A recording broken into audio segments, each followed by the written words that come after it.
Hi, everybody. We are back with another episode of Deception in Healthcare in America with Kathy Ann and Jennifer. And we didn't get back to you guys last week. We've just been busy with all kinds of good stuff. Anyway, today we are going to talk about why healthcare in America is so expensive. We're going to kind of tell you how other countries operate and what they do and how we operate and why.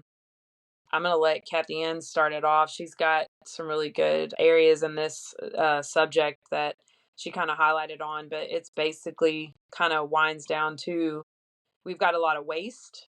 It sounds like we have a lot of duplicate screenings going on as far as x-rays, maybe even blood work by being passed around from person to person where you don't just see one person and they don't go as far as they can. They go as far as they want to, and then they may pass you, and then that person goes as far as they want to, and it could be that. But it that's where your waste comes in, and there's multiple tests done, of the same test or whatever, and those machines are expensive Yeah. just to run those machines. And then you got our drug costs are insane, which I know all about because I have to have them to live. Just insulin is insane. Anyone that needs insulin. There's other people out there that have other issues though, like just cancer or something. They need these drugs to live, but our drugs are outrageous compared to other countries. And then salaries here in the U.S., as you know, anyone on a medical staff, even nurses, RNs, I mean, make crazy money. And we've got to be able to keep these facilities running. There's all kinds of medical facilities like me and Kathy were talking about before we started the podcast. You've got hospitals, you've got specialized offices. So we can call these all healthcare facilities or centers or whatever you want to call them. There's more than hospitals that run. Come on, you drive down the street and look around you, and you've got all kinds of healthcare quote unquote practices going on. So there's just medical practice all around us, and this is not cheap.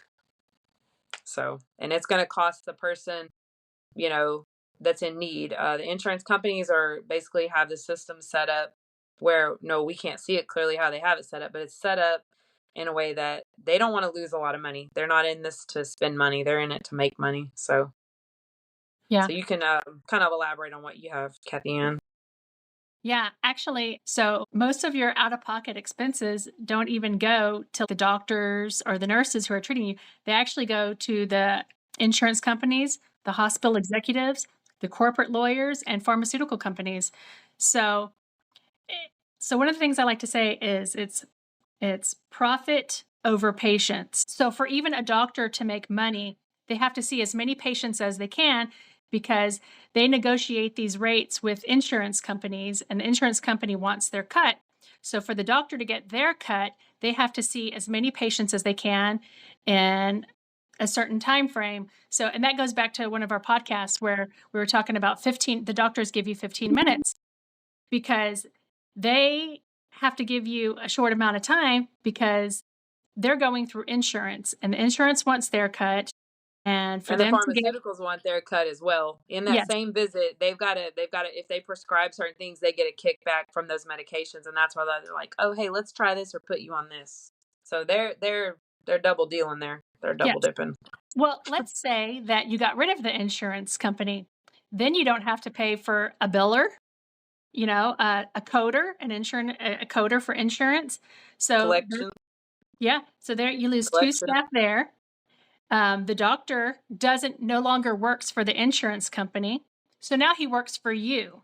So now he can give you all the time he wants. He can set his own rate because the insurance doesn't come and take their portion.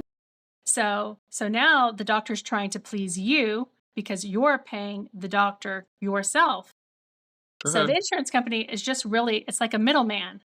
I don't even probably more than half of my doctors don't take insurance and they spend more time with me. They they help me figure out what's wrong with me and they're actually nicer to me and don't act like I'm wasting their time. So I don't even know why we need insurance. And I just want to tell you one more thing. I see a neuro optometrist and a neuro ophthalmologist. My neuro ophthalmologist spent about 10 minutes with me and charged me over $800 after insurance. My neuro optometrist does not take insurance. And the first visit, he charged me $125 and he spent an hour with me. And subsequent visits are about $90. And he also spends about an hour with you. That's without insurance. Wow. So yes, Have anything on paper to look at like that. Everybody we use, of course they take insurance, so wow. yes. So we think we need it, but I'm not sure we really do. If we got rid of it, we would all just pay fair pricing, right? Right. Definitely would. And some of the It'd be things, about the patient and the person. It would be actual health care. It really would be healthcare at that point. yes. And it's easy to blame the doctors, and I do it a lot, but the doctors want some doctors, they want to help you, but they're under the thumb of the insurance companies. So, System is set in place, so it's not like one doctor or 100 doctors, or I don't know, even 1,000 doctors. That wouldn't really do much to go in and shake up what's in place. I don't know what it would take, but yeah, they can't just step in and do that. They're going to be blackballed or ran out, or nobody goes to school for 12 to 15 years for to be escorted out of the profession. So yeah. Yeah. I agree with you on that.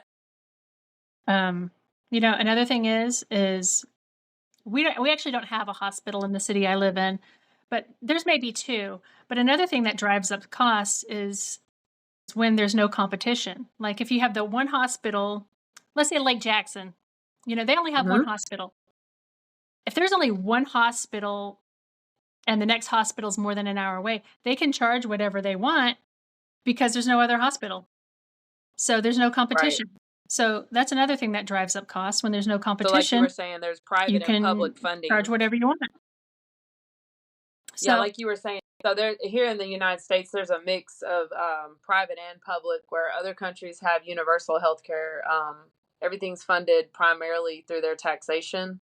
And so all the citizens or all the people in that country, they're more on a an even playing field, and their treatment is kind of, I guess it's all similar. It's laid out in a way where there's not a lot of choices. It just kind of, that's the way it is ran. There's a format set up, just like here there's a format set up. It's just ours is chaotic. It's all over. There's a bunch of middlemen. They just don't have the middleman. yeah. So there's So, more universal. yes. Ours is more chaotic. You'll go from doctor to doctor to doctor and nobody knows what any of the other doctors have done. They Right. may order the same test, but in Right. Europe, it's like an integrated system. They Hmm. go it's more organized, and so they don't run the same tests over and over, and they kind of work together as a team, whereas we don't work together as a team in the United States. Right. And And where also the majority of our, I guess, our to run these hospitals and stuff goes to the administrative yes, part of the system, to keep like just the services in that building going, and then like you said, like lawyers and stuff, that's a part of the services, and then of course the medications, yes, whatever treatments that they're offering in the hospital. So that's why we pay so much. yeah, When you get and these gigantic bills in the mail, like you were talking about, like, oh, insurance paid, I don't know, 10,000 and you owe 1,000 or something. yeah, Like, you total that, it's like, wow. yeah. It's funny. There's like a joke. It's like called the $100 aspirin or something, where they charge you like $100 No, for an that's really aspirin. true.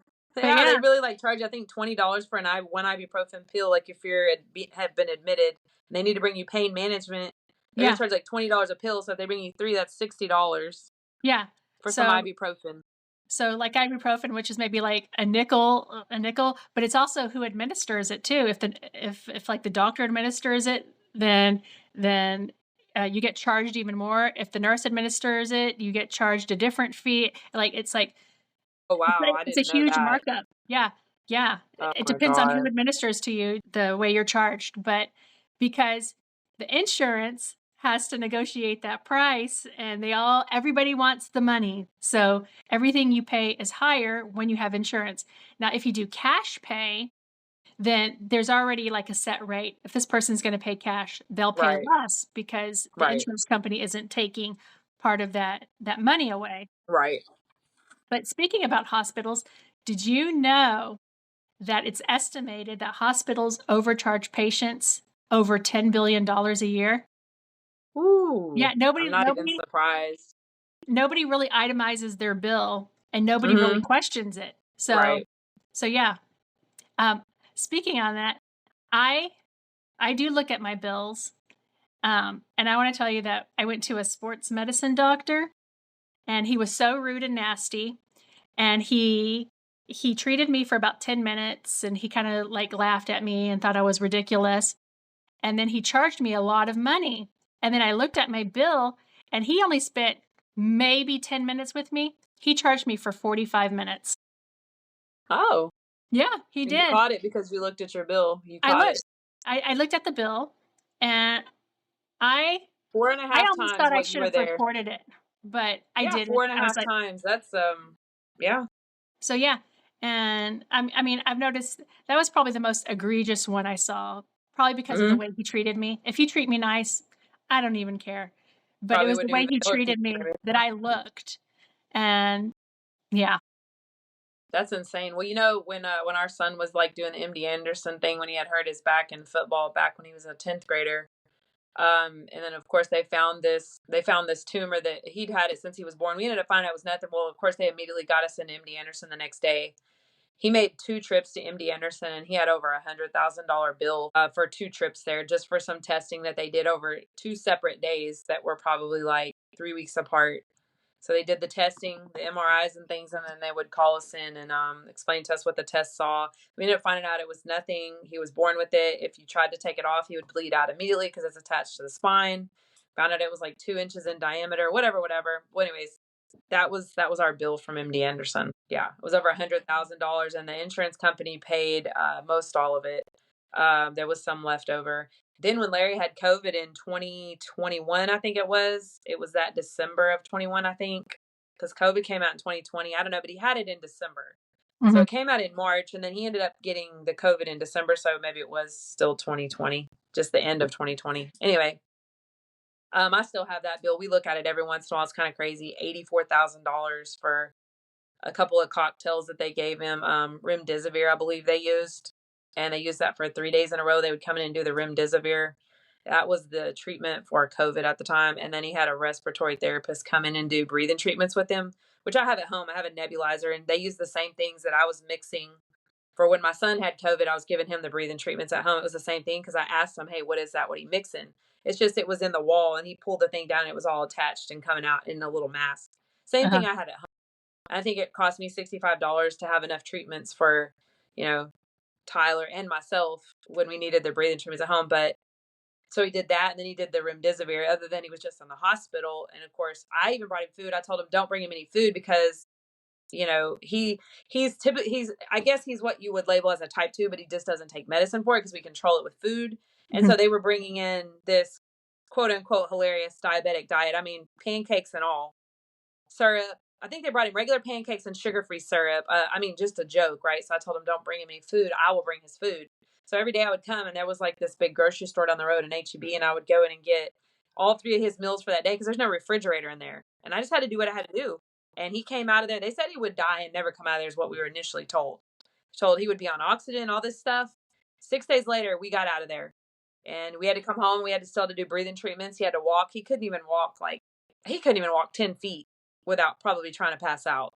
But anyways, I'm just trying to say, they charge for all this stuff, and that was an 80. I think it's like right at $84,000, and he was in there 5 full days. We left on the 6th day because the discharge takes forever. Uh-huh. But so we were really there like a full 5 days, I guess. But yeah, 80 something thousand. I mean, those are the most outrageous things I've ever seen. Yeah. And I don't know what these remdesivir treatments were, but they brought them in. They were very interesting. They hung these bags and ran them in an IV.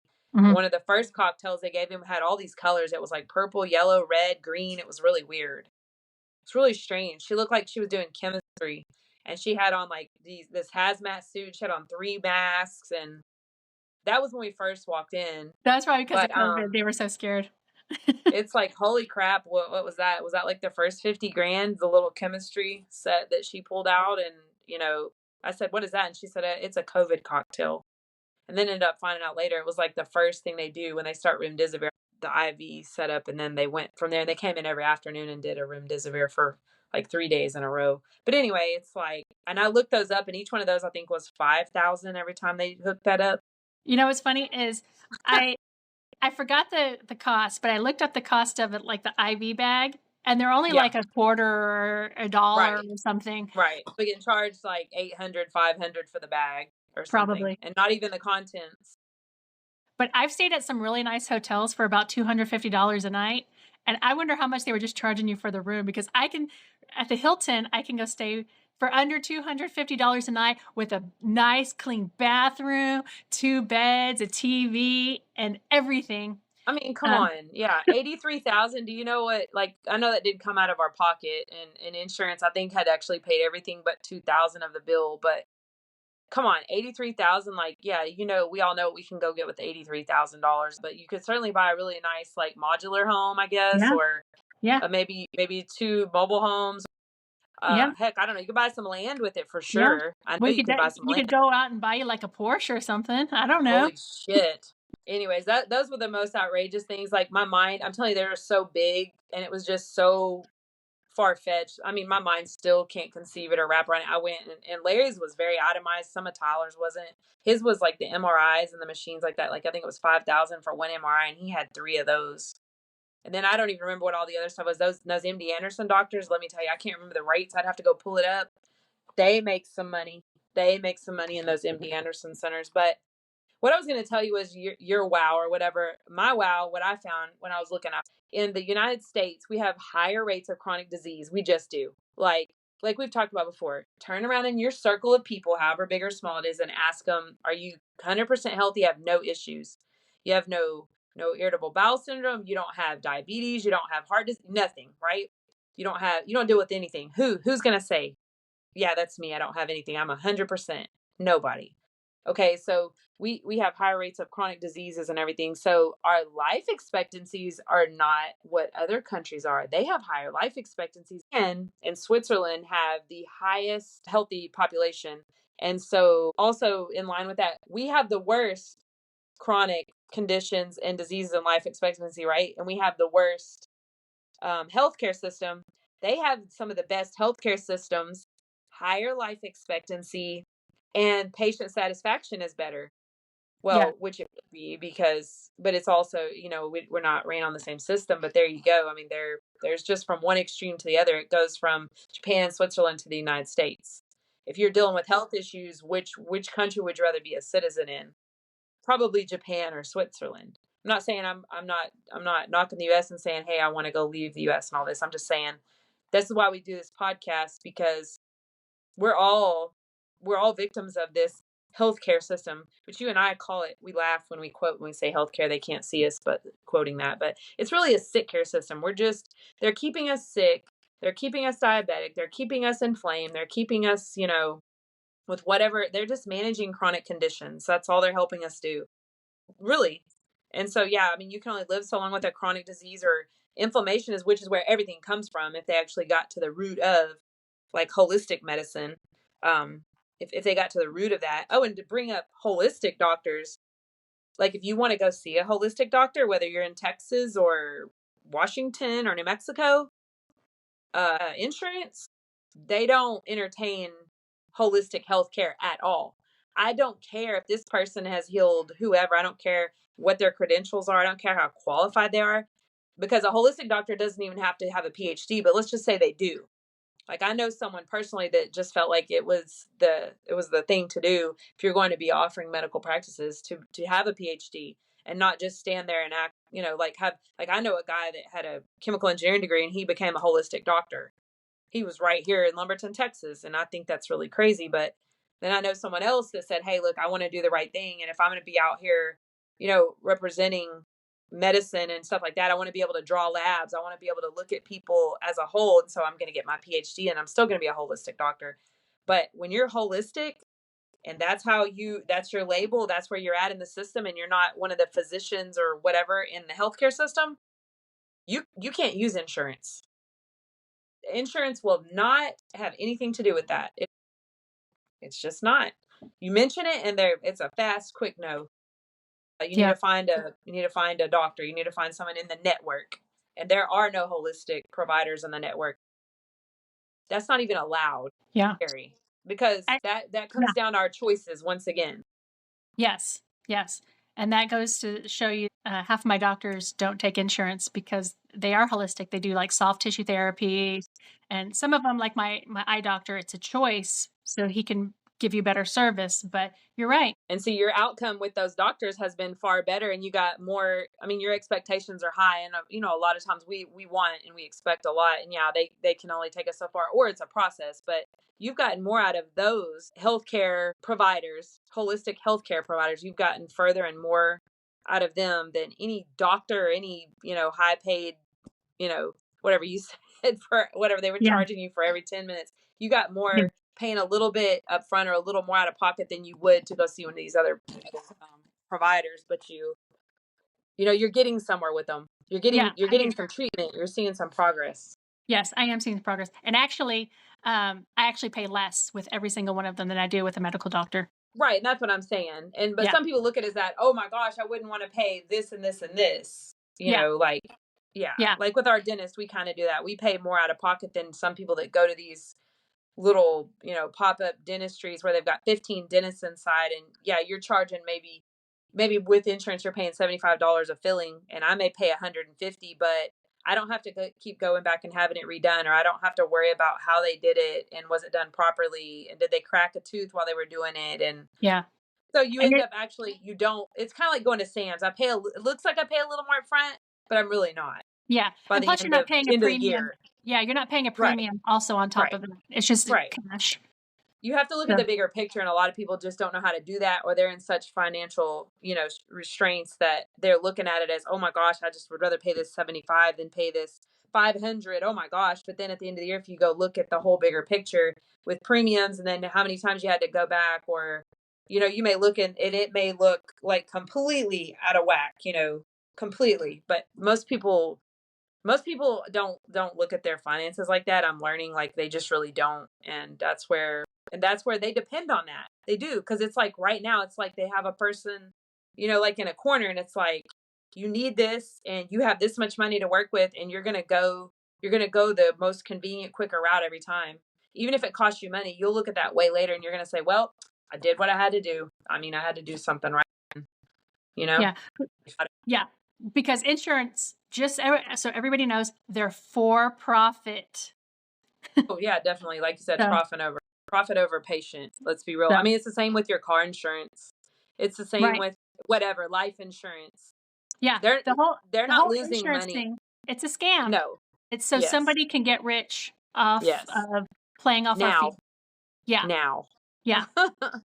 So, So so yeah, yeah. that's just insurance across the board. So anyways, for anybody out there dealing with insurance issues and stuff like that, me and her have dealt with, oh my gosh, we can't even talk about all of it on here. It would take too many podcasts to literally itemize and like kind of share our experiences with y'all. But if anybody has any private questions on the side, you want to ask us kind of how to go about it or something, I mean, we'd be more than happy to kind of direct you in the right direction. Or if you just don't understand how it works or whatever, we'd be more than happy to explain that to you guys. Y'all, please ask questions. I mean, we're not on here just to listen to ourselves talk, because we talk about this stuff anyway. Even when we go to research our topics, like, I think we do find some things that even we go, oh wow, or oh okay, or it'll put a puzzle together for us. But we've just kind of had to go over some of this stuff and learn it on our own. And we would be more than happy to help anyone that's dealing with something like this. We could give you some direction anyway. We've Yeah. we've treaded some water in these areas and some others, so please, we welcome that. Or if anybody has something that they would like us to go pull up some information on and share with everybody, so you can get something out of it while you're listening. um y'all, please, make a request, ask a question, interact with us. We would love that. And you guys, that's our podcast for today. We're talking about the rising cost of insurance, and it's so complex. Some money making infrastructure, and yeah, it's been set in motion. It's been in place a long time, and it's actually getting stronger. They're getting better at setting up those infrastructures and keeping them in place. So, I mean, we're the ones out here suffering. Yeah. So these people over this, these people running it, they're full steam ahead. Yeah. You know what? Look at your bill. If anything seems off, report it. You know what? Let's use our voice and make a change. Look at a lot of changes happening right now with like removing food dyes from food. People are banding together and say, no, we don't accept this. Let's not accept this. Okay? Right, and that's actually really huge. I mean, this is huge that they're taking some of this stuff out of these foods because I never thought that I would see that. I don't know Yeah. about you, but I never thought Yeah. I would see that. So, I mean, if we can do that, yeah, we can do Yeah. a lot We of need to, things if we just say no more. yeah, No. no more. Let's look at our bill, dispute anything that's wrong, and let's not stand for this. Let's use our voice and let's try to make a change. And I guess maybe that's what I'm trying to do after what I've been through is I want to talk about it and I want people to hear and I want change to happen because people shouldn't be treated like this and we shouldn't have to pay these huge prices so a couple CEOs can get rich. That's not fair. So, Yeah, we should have pulled up one of their salaries. I ran across some of those and they were pretty outrageous. Do you yeah, remember any of they're they're them? they're I didn't look it up, but it's multi-millions per year. Right. Right. It's outrageous. So, like, what, 6 months ago, somebody went and took out the guy over, was it United Healthcare or Yeah, something? the CEO of United Healthcare, it was that Mangione, he's on trial. Yeah, that's why all that happened, just behind, like, kind of what we're talking about, like, Yeah, they were just tired of it and they went all vigilante. But you know what? He's not the only one that's tired of it. We're all tired of right, it. right. So, Yeah. that is our podcast today. I hope you guys enjoyed it. We've got a lot of stuff going on this summer, so, and I know Yeah, it's everybody does, summertime. but we appreciate all of you. Yes, yes. Thank you so much for listening. We do appreciate it. Y'all have a good day.